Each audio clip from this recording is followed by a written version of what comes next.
রাত 12টার সময় হঠাৎ জাকারিয়া আমাকে কল করে বলল পোড়া মুরগি খেতে ইচ্ছে করছে। তাই বলল দোকান থেকে রেডিমেড মুরগি পাওয়া যায় মশলা সহ মাখানো। তাই আমি দোকান থেকে রেডিমেড মাখানো মুরগি নিয়ে আসলাম। তো সেই সাথে জাকারিয়াও সুন্দরভাবে আগুন ধরানোর চেষ্টা করছে, আমি নিজেও পাখা দিয়ে বাতাস করছি যাতে কয়লাতে সুন্দরভাবে আগুন ধরে যায়। তো দেখতে পাচ্ছেন আমি উপরে শিক দিয়ে দিচ্ছি, এদিকে জাকারিয়া সেই মশলা মাখানো মুরগিকে সুন্দরভাবে কেটে প্রসেস করে নিচ্ছে। তো বলতে বলতেই হয়ে গেল সেই প্রসেস, হালকা তাপে চলছে। এদিকে লুডো বাহিনী লুডো খেলা নিয়ে ব্যস্ত, নাসির ভাই সবাইকে 7 আপ খাওয়াচ্ছে। মাশাল্লাহ, আজকে খাওয়া হবে স্পেশাল। তো বলতে বলতেই হয়ে গেল স্পেশাল স্পাইসি সুন্দর লোভনীয় সেই মুরগি পুরা সেই স্বাদ মামা, সেই সেই সেই। আর যেমন সুস্বাদু কালারও হয়েছিল তেমন মাশাল্লাহ মজাও হয়েছিল।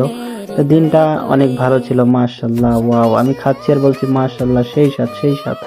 জাকারিয়া হালকা টমেটো সস দিয়ে বসাচ্ছে। ওয়াও, সেই মামা, সেই সেই লাগতেছে মামা। তো সবাই যখন ফ্রি থাকবেন বন্ধু বান্ধব নিয়ে খাওয়ার চেষ্টা করবেন।